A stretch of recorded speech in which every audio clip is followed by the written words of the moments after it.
Hello everyone, my name's Kathy from the Daily Marker, and I want to share how I made these chocolate covered pretzels with sprinkles for some Valentine's fun. They're super easy and they only require a few ingredients, just some sprinkles and some chocolate morsels. I like to use a semi-sweet, and some pretzel rods. These are from Utz. So what I like to do is, it's kind of a double boiler. I put some hot water in a pan,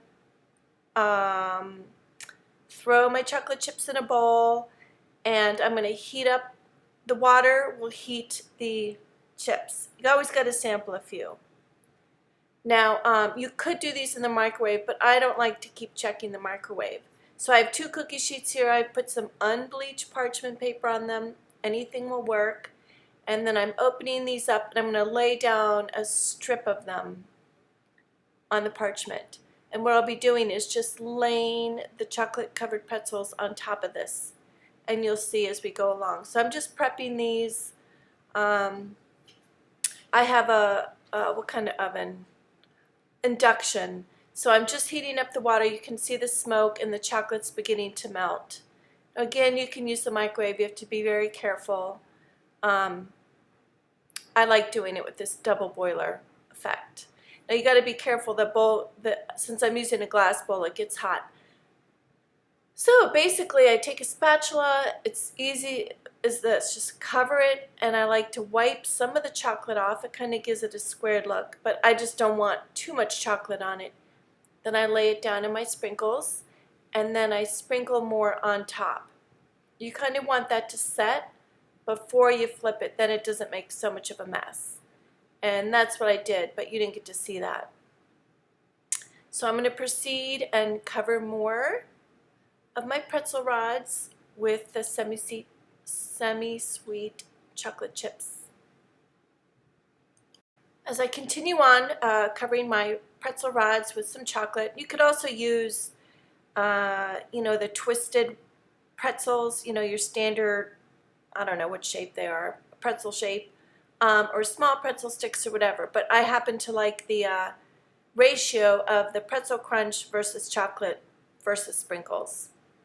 I've also used in the past crushed Heath bar, nuts, some other kind of candy bar, and other kind of sprinkles, but I happen to like the texture of these little mini sprinkles in your mouth.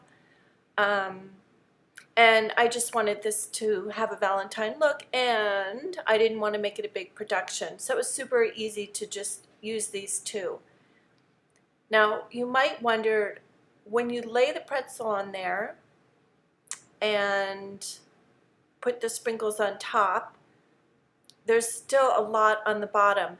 And these, because I'm not pushing the pretzel around with the chocolate all around, the sprinkles aren't getting mushed in the chocolate. So this can be used over and over again.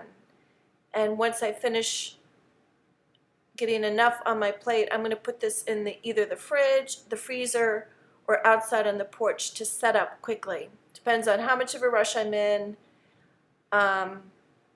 depending on, or if I have more room in the freezer or the fridge. And that's why I like to use these small pans as well.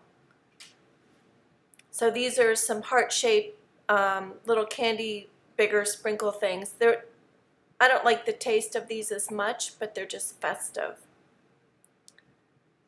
So now I've got a whole bunch here, and I thought you'd want to see it. I used more than half my container. My bowl's empty, and I'm just going to finish these off, sprinkling these, and then I'll rotate them once or twice. Once this all sets, I can put these sprinkles back into a container and save them for next time.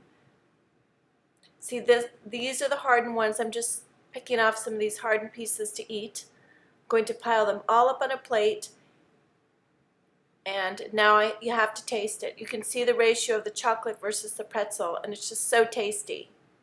So all of my pretzel rods have set up. This really was very quick. And I can save all of the sprinkles for next time, as I mentioned. And at the end of this, I'm just going to touch on how I made the packaging. One thing that I like to do is, there's so many pretty bags in the market, but a Ziploc is, it works great because they can store their pretzels in there and it keeps them nice and fresh.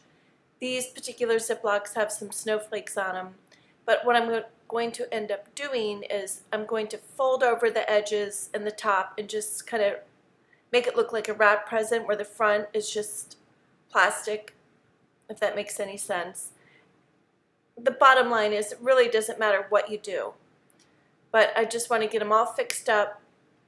I made these like a week before I did the packaging and many of them were missing. So I scored and cut a window. Now I'm taking a Power Poppy stamp and I'm turning these little berries into hearts. So there'll be more on the Power Poppy blog and my blog about this. And I like how it looks like a shaker card behind the die cut. So go to my blog, I'll link you to Power Poppy's blog, and I hope you enjoyed this quick little video. Have a great day.